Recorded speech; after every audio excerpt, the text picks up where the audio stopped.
students, today we will see Stokes law and the equation for terminal velocity. Yesterday we have seen concepts regarding viscosity of fluid and velocity gradient. How that velocity gradient changes from a stationary layer and how it is correlated to the viscosity, and finally we got the equation that is a coefficient of viscosity. So the force due to coefficient of viscosity, that coefficient of viscosity is viscous force upon area per unit velocity gradient. Viscous force per unit area per unit velocity gradient, it was the coefficient of viscosity. Now I can say that you know all the definitions of streamline flow, laminar flow, turbulent flow, what is flow line, ह्या सगळ्या concept तुम्हाला माहित आहे. असं consider करून आता पुढचा आपण law, that is Stokes law. याचं काही डेरिव्हेशन आहे, पण ते इक्वेशन आहे, ते इक्वेशन काय आहे ते आपण बघायचं आहे आणि त्यानंतर लगेच आपण काय करायचं आहे, नेक्स्ट पॉईंटवर स्विच ओव्हर व्हायचं आहे. So Stokes law, we know that a fluid in a motion, okay, ही मोशन अशी आहे स्ट्रीमलाईन. ओके, स्ट्रीमलाईनचा अर्थ काय, प्रत्येक पॉईंटला प्रेशर आणि वेलॉसिटी कॉन्स्टंट असणार आहे. स्टोक्सनं पहिल्यांदा काय केलं, एक असा स्फिअर घेतला ज्याची रेडियस आर आहे, ज्याचं मास एम आहे आणि ज्याची डेन्सिटी रो आहे. बरोबर, हा या लॅमिनर फ्लोमध्ये जे काय फ्लुइड असं फ्लो होते याच्यावर त्याने फेकला. बरोबर, फेकल्यानंतर पोझिशन कशी आली फ्लुइडची, next position could be like this. This could be the next position okay of what, of fluid. आणि याच्यामध्ये कोण आहे, मग इथं आता स्फिअर आहे. ओके, मग स्फिअर जसा आत एंट्री होणार तसं काय ना फ्लुइड त्याची पोझिशन चेंज होणार आहे. पोझिशन जर चेंज झाली, या पोझिशनला जर स्फिअर आला तर तो कसा दिसेल बघा.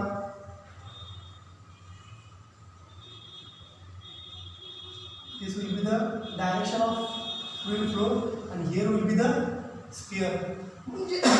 ज्याच्या sphere जर पुट केला किंवा any body of mass m, if it is kept in a fluid, then that body is trying to occupy some volume. म्हणजे याने काय दिसत होतं, व्हॉल्यूम ऑक्युपाय केला, त्यामुळे फ्लुइडची पोझिशन चेंज झाली, फ्लो ऑफ मोशन चेंज झाला. फ्लो ऑफ मोशन चेंज म्हणजे त्याची पोझिशन मीन पोझिशन पासून एक्स्ट्रीमला गेला, इथं आला त्याची पोझिशन चेंज झाली. आणि ज्यावेळेला तो सॉलिड स्फिअर ग्राउंडला येणार त्यावेळी परत लिक्विडची पोझिशन किंवा त्या फ्लुइडची पोझिशन ही अशा असणार आहे बघा. when that solid sphere comes to the ground, then this will be the again the flow direction. मग इथून त्याला हा सॉलिड स्फिअर असा फेकला किंवा या सरफेसवरून खाली फेकला. मग काय झालं, ॲक्च्युली जे काय फ्लुइड होतं त्याची डेन्सिटी मी या ठिकाणी रो घेतो, इथं आपण रो घेतले, आपण या ठिकाणी सिग्मा घेऊया.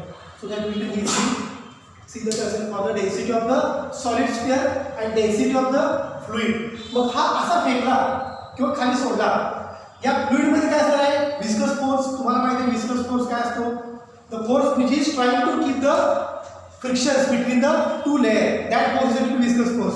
मग त्याच्यामध्ये जो स्फिअर खाली सोडला, मग या स्फिअरवरती पहिला कुठला फोर्स ऍक्ट होणार आहे, विस्कस फोर्स हा ऍक्ट होणार आहे. बरोबर, विस्कस फोर्स जर ऍक्ट झाला तर याच्यावरती आणखी काय ऍक्ट होणार आहे, कोएफिशिएंट ऑफ विस्कोसिटी इटा. कारण इटा आणि फोर्स मध्ये रिलेशन कसं आहे बघा, eta is equal to F upon A DV by dx.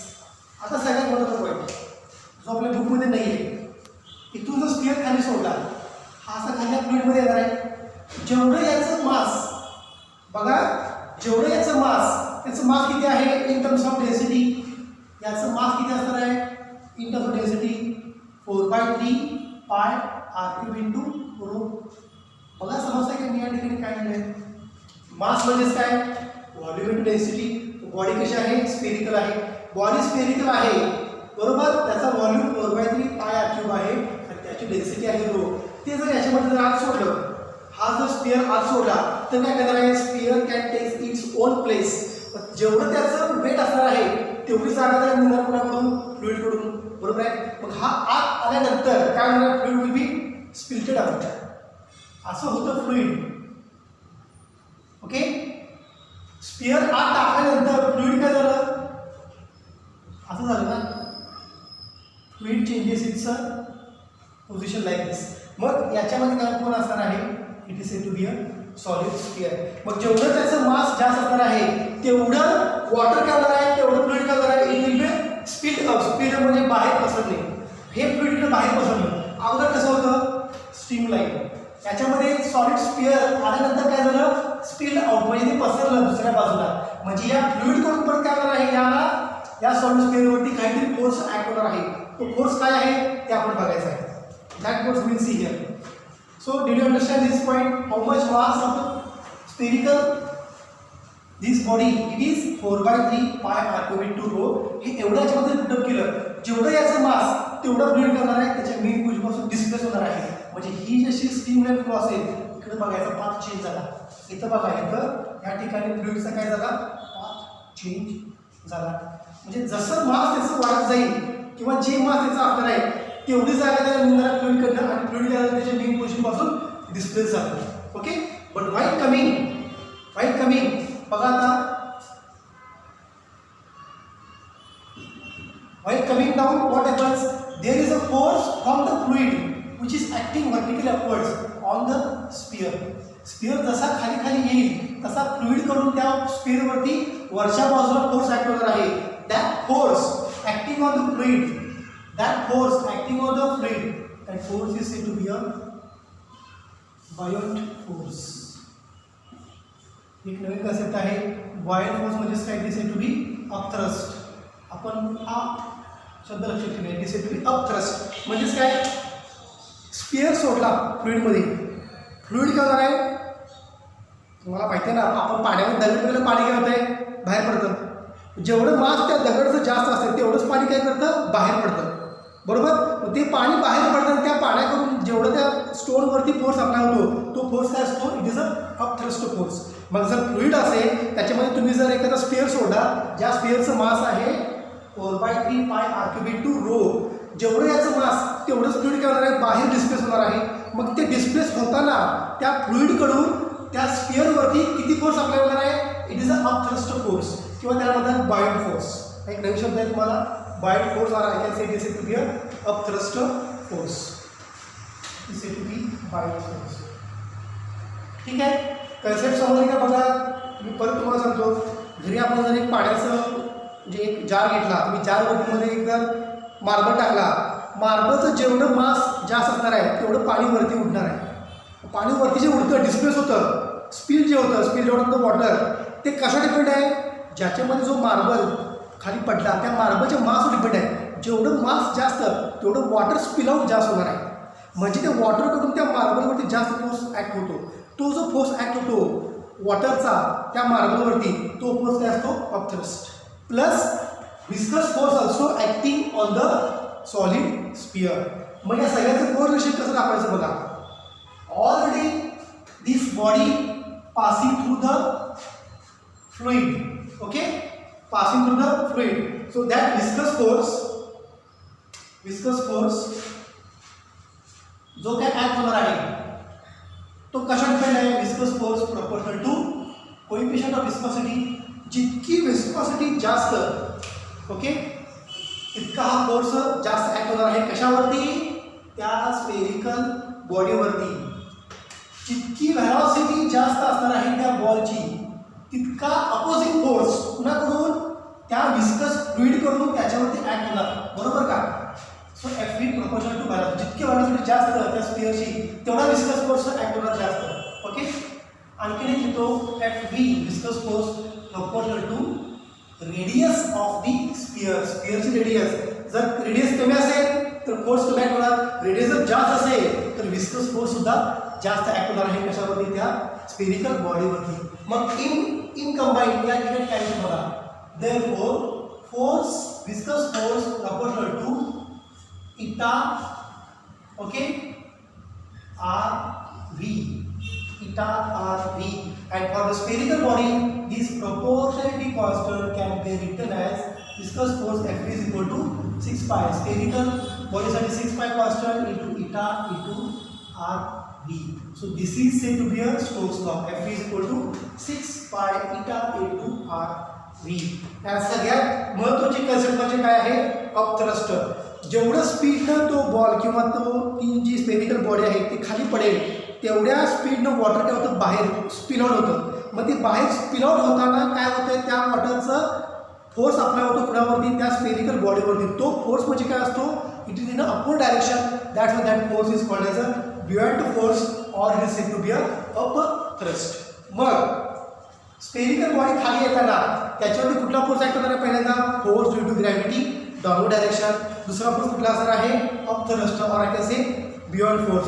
आणि तिसरा फोर्स कुठला असणार आहे it is said to be a viscous force. म्हणजे जी काही लिक्विडची विस्कॉसिटी आहे बरोबर आहे त्याच्यामुळे जो काही विस्कस फोर्स तयार झाला आहे तो फोर्स त्या बॉडीवरती ॲक्ट होतोय. मग ते किती फोर्स ॲक्ट होतोय बॉडीवरती इतका फोर्स ॲक्ट होतोय. Viscous force Fv is equal to 6 pi eta into Rv, where eta is said to be coefficient of viscosity, R is said to be radius of that spherical body who is passing through the fluid, and V is what velocity of that spherical body. जितकी velocity जास्त आहे तितका opposite force त्याच्यावरती जास्त act होणार आहे. म्हणून Fv proportional to V, Fv proportional to V झालं, Fv proportional to R आणि Fv proportional to eta. In combine equation असलेल्या स्पेरिकल बॉडीसाठी 6 पाय quantity is said to be 6 pi, so F is equal to 6 pi eta into Rv. So keep in mind this is the Stokes law. Stokes law is said to be F is equal to 6 pi eta into Rv. ही फक्त definition झाली Stokes लॉची. आता actual आपण काय बघायचं आहे spherical body फ्लुइडमध्ये सोडल्यानंतर त्या spherical बॉडीची व्हेलॉसिटी किती असणार आहे. That velocity is called as a terminal velocity. It is called as the terminal velocity. Now we will see the terminal velocity when that spherical body okay passing through the fluid, then at what minimum velocity it can passes. मग याच्यामध्ये बऱ्याच गोष्टी होणार आहेत. त्याच्यावरती ग्रॅव्हिटीमुळे काहीतरी force act होणार आहे, ड्यू टू विस्कॉसिटी काहीतरी फोर्स ॲक्ट होणार आहे आणि also it experiences a buoyant force और I can say it is a up thruster. मग दोन्ही फोर्सेस पहिल्यांदा अनबॅलन्स असणार आहे कारण कुठलीही बॉडी जर वरून खाली आली लिक्विडमध्ये जर ती पडली तर त्याच्यावरती ग्रॅव्हिटी फोर्स ॲक्ट होतो प्लस अपथ्रस्ट ॲक्ट होतो प्लस बियॉन्ड फोर्स सुद्धा ॲक्ट होतो आणि विस्कस फोर्स सुद्धा ॲक्ट होतो. मग या ठिकाणी सगळे फोर्सेस ज्यावेळी इक्वल होतील त्यावेळी बॉडी एका मिनिमम व्हेलॉसिटीने फ्लुइडमधून फ्लो होणार. ती त्या बॉडीची काय असणार आहे terminal velocity. And we are going to find that terminal velocity of the spherical body who is passing through the fluid. And या सगळ्या गोष्टी एकाच केसमध्ये व्हॅलिड होतात. The flow should be a streamline, not should be a turbulent flow. मग मी या ठिकाणी एक कंटेनर घेतो. ओके एक स्पियर ऑलरेडी एंटर केला आहे फ्लुइडमध्ये. Force due to gravity acting on the spherical body it is Fg. Upthrust म्हणजे बियॉन्ड फोर्स हा असा घेतो Fu. Okay and due to viscous fluid किती विस्कस फोर्स त्याच्यावरती ॲक्ट होतो ॲज पर स्टोक्स लॉ मी असा घेतो बघा it is said to be viscous force.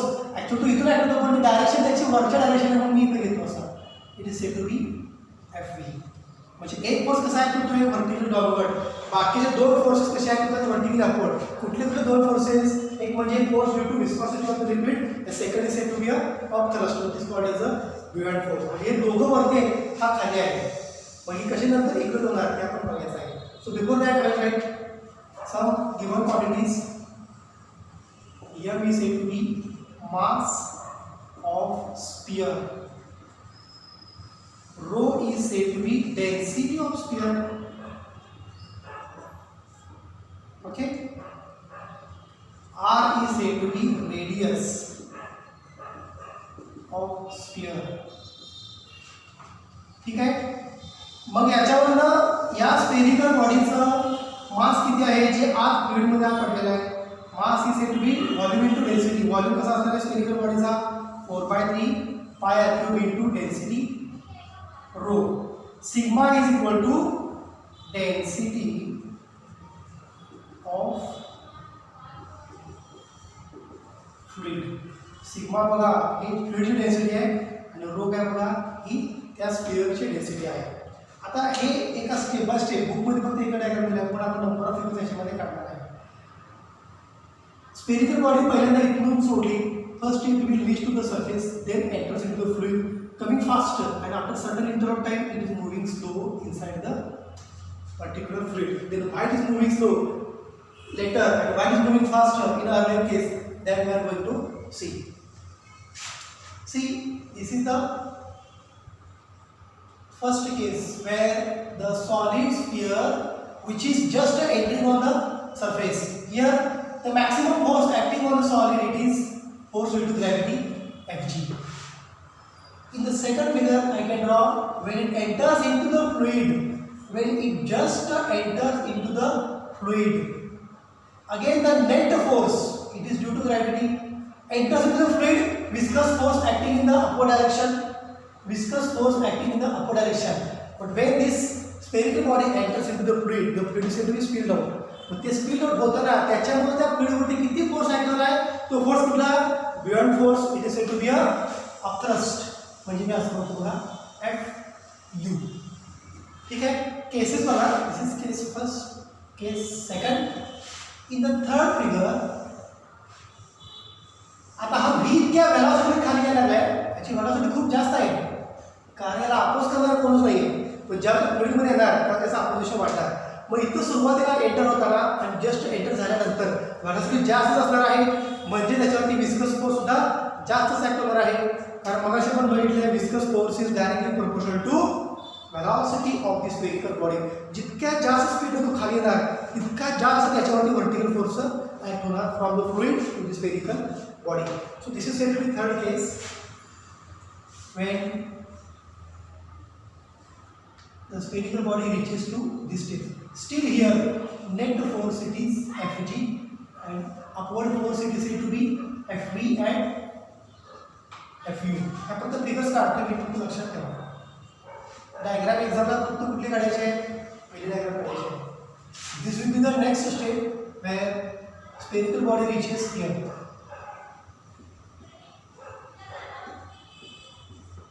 Okay, now we'll see the first case. When it is just on the surface, it is not in contact with the surface of the fluid, just near to the surface of this fluid, what happens, which force is acting on the spherical body, total effective force acting on the spherical body, it is the force due to gravity, Fg. मग याच्यामध्ये कुठला viscous force असणार आहे, belt force असणार आहे from the fluid. When it enters into the fluid, when that spherical body enters into the fluid with its velocity v, Fv force and Fu force trying to pull the spherical body in the upward direction and Fg force trying to pull the body in the downward direction. पण हा speed मध्ये आहे, कोण speed मध्ये आहे, spherical body which is under speed. That's why effective force or net force acting in the downward direction is Fg minus Fv plus Fu. बघा net force किती आहे, Fg जास्त असणार आहे. काय Fg जास्त आहे, it is moving with the velocity v. लगेच त्याचं स्पीड कमी होऊ शकत नाही, त्यामुळं Fg हा या दोघांपेक्षा जास्त असणार आहे. हे फोर्सेस जस्ट या पॉइंटला स्टार्ट झाले, अजून त्यांची मॅग्निट्यूड वाढत गेलेली नाहीये, they just started to pull. Okay, so net force Fg minus Fv plus Fu.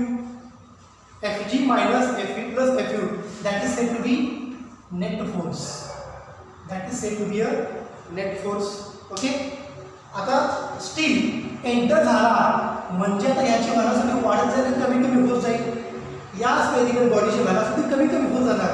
मग या बॉडीची जर वेलोसिटी डिक्रीज होत गेली तर काय होणार आहे, Fg कंपोनंट कमी कमी होत जाणार आहे आणि Fv प्लस Fu प्लस का पडलाय, both are in the upward direction. So Fv plus Fu component will increase and Fg component will decrease. मग या ठिकाणी सुद्धा नेट फोर्स कसा असणार आहे, net force steel F is equal to Fg minus Fv plus Fu. Okay, now आता हा पूर्ण आतमध्ये आलाय spherical body, it is inside. मग या ठिकाणी काय असणार बघा, one condition will achieve here where the upward pull is exactly equal to downward pull. पहिल्यांदा का तो स्पीड जास्त होतं, अपवर्ड पुल काहीच होता, थोडासा अपवर्ड पुल जस्ट स्टार्ट झाला, इथं तर हा अपूर्ण वाढायला लागला, हा कमी व्हायला लागलाय बरोबर. टिल दिस स्टेट टोटल और net force I can write here this is said to be a net force is equal to Fg minus Fe plus Fu. या स्टेटला काय होणार आहे Fe plus Fu is equal to Fg. म्हणजे इथे काय मिळाले इक्विलिब्रियम स्टेट मिळाली बघा. या ठिकाणी काय मिळाली इक्विलिब्रियम स्टेट. या स्टेटला काय झालं net force acting on the spherical body, net force acting on the spherical body is said to be a 0. So for this figure net force acting on spherical body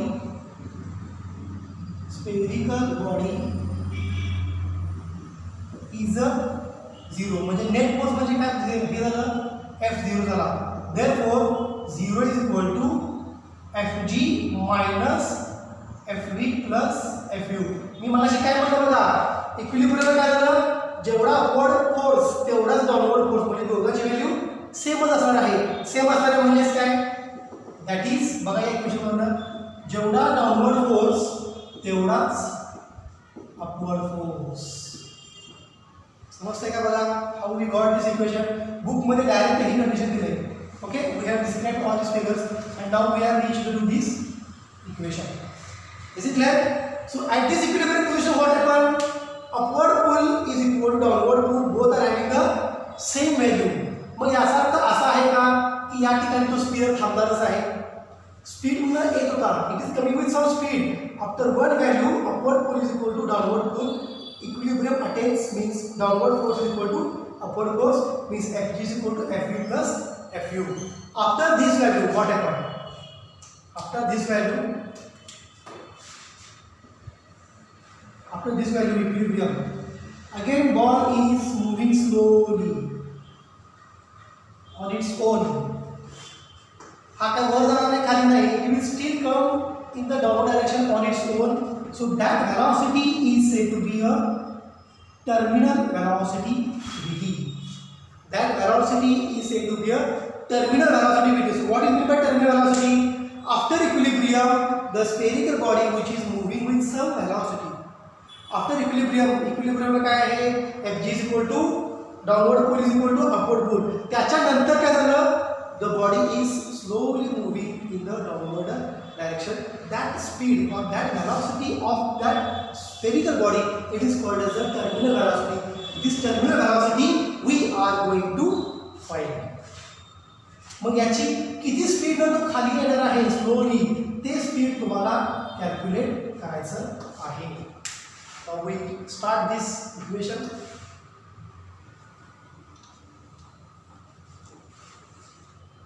Fg म्हणजेच काय downward pull. Fg is equal to काय असतं रे downward पुल म्हणजेच काय वेग म्हणजेच काय असतं mg कोणाचं आहे स्फेरिकल बॉडीचं. मग इक्वेशन 1 बघा Fg ची व्हॅल्यू काय आहे m into g is equal to Fe. What is Fe viscous force. किती आहे विस्कस फोर्स 6 पाय थीटा Rv. 6 पाय theta Rv plus beyond force म्हणजे upthrust.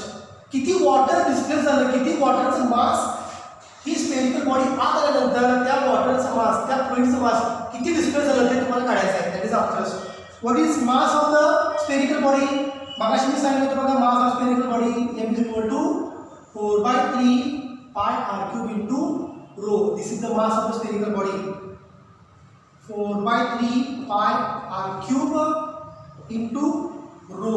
Okay pi r³ into rho that is the mass into g mass into gravity that gives the Fg that is Fg it is said to be weight is equal to 6 pi theta into Rv plus. Now how to write the value of Fu? What is Fu? Upthrust. How much mass is displaced by that sphere? तो sphere आत fluid मध्ये enter झाल्यानंतर लिक्विडचे किती mass displace झालं और it is spilled out that mass is said to be याप्रमाणे लिहितो बघा याप्रमाणे लिहितो it is said to be 4/3 pi sigma पाय r³ इंटू सिग्मा इंटू जी. हे किती आहे 4/3 पाय r³ रो जी इथं किती मास डिस्प्लेस झालं against the gravity 4/3 pi r cube. R इथं काय घेतलं कारण त्या स्फिअरवर मास ते काय झालं डिस्प्लेस झालंय त्यामुळे ते मास इंटू सिग्मा जी. देअरफॉर आता या दोन टर्म्स बघा, या दोन टर्म्स मधून काय झालं common 4/3 pi r cube common येणार आहे बरोबर आहे का. 4/3 pi r cube rho minus sigma is equal to 6 pi इटा आर व्ही. ठीक आहे, पाय पाय गेट्स कॅन्सल. ओके, देअरफॉर बघा 6 पाय इटा आर व्ही. व्ही म्हणजेच काय velocity of that spherical body which is coming inside. या ठिकाणी तो किती वेलॉसिटीने गेलाय, किती वेलॉसिटीने खाली चाललाय slow वेलॉसिटीनं. So here you say to be mg that vt I can write here as a vt with the terminal velocity after equilibrium. Okay, so 2r cube into rho minus sigma upon 3 is equal to 3 eta rv. 3 3s are 9, 1 r and this r cube gets cancelled. Therefore 2r square rho minus sigma upon 3 is equal to 3 eta v. V is said to be terminal velocity. Therefore terminal velocity of the spherical body after equilibrium, it is said to be, so how much its value? It is 2/9. Okay, 2/9 into rho minus sigma into r square upon tau. Is it clear? Vt is equal to 2. 3 to 3 becomes 9. So 2/9 rho minus sigma into r square upon eta. So this is the expression for terminal velocity of spherical body when it is moving in the fluid after equilibrium. हे लक्षात ठेवा, after equilibrium लगेच आत enter झालेला त्या terminal velocity येत नाही. कधी येणार त्या terminal velocity when fg is equal to fe plus fu. Equation 1 satisfy झाल्यानंतरच काय होणार आहे, it is slowly moving towards the ground. That velocity is said to be terminal velocity and its value which is equal to 2/9 into sigma minus, here I should write here rho minus sigma. Okay, rho minus sigma into r square upon eta. So keep in mind this equation for terminal velocity. In the examination you should know this figure only. These 4 figures are only just point of interpretation, how the spherical body coming inside and how the forces are acting on the bodies. Okay, so let's stop here. In the next lecture we will see the equation of continuity. Thank you.